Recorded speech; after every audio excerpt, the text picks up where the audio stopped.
बगलिया में चुनरिया हो कवन सखिया ना चली है गंगाया सननवा हो कवन सखिया ना चली है गंगाया सननवा हो कवन सखिया ना चली है गंगाया सननवा हो कवन सखिया ना चली है गंगाया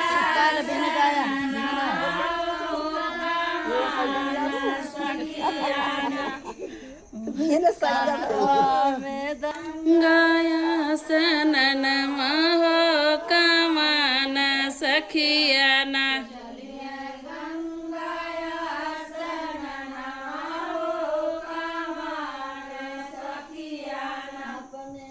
चौरवा से वैष्णो मैया की हम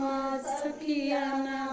चलबै गंगाया सननवा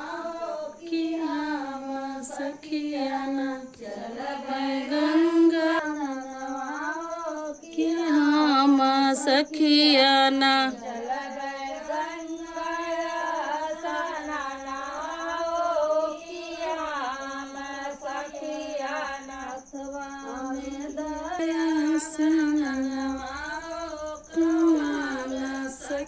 चली है गंगाया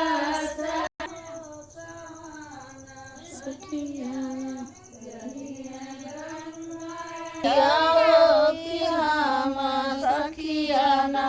चलबै गंगाया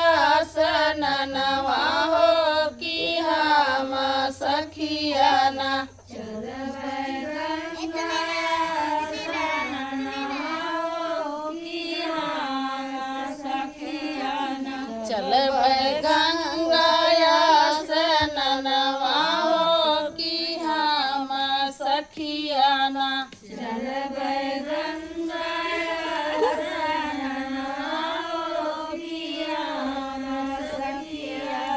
अपने चौरवा से बोलै काला मैया हो की हम सखिया ना चलबै गंगाया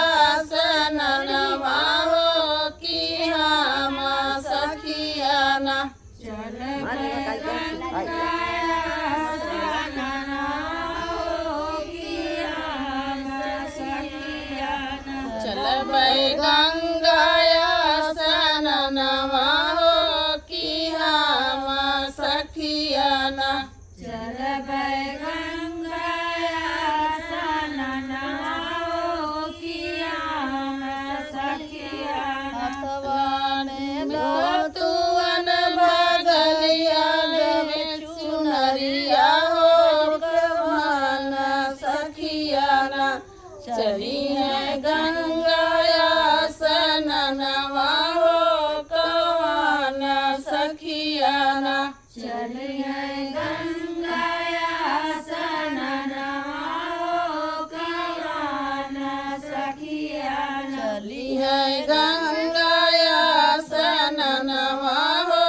कवन सखिया ना चली है गंगाया सननवा हो कवन सखिया ना अपने चौरवा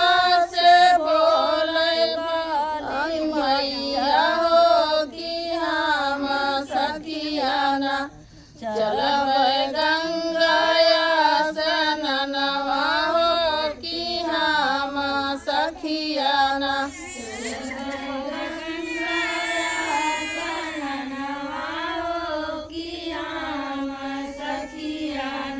चलबै गंगाया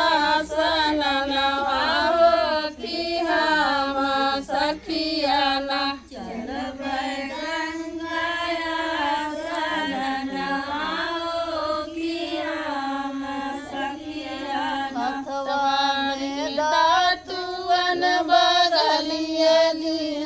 हरिया हो कवन सखिया ना चली है है गंगाया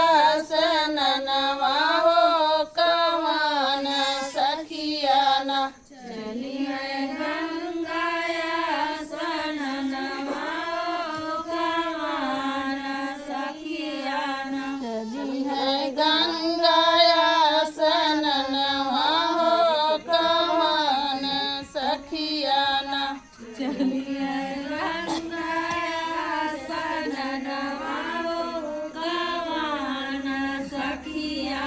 अपने चौरवा से बोले सातो बहिना हो कि हम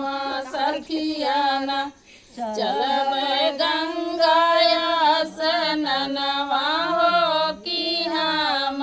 सखियाना चलबे गंगाया स्नानवा हो कि हम सखियाना चलबे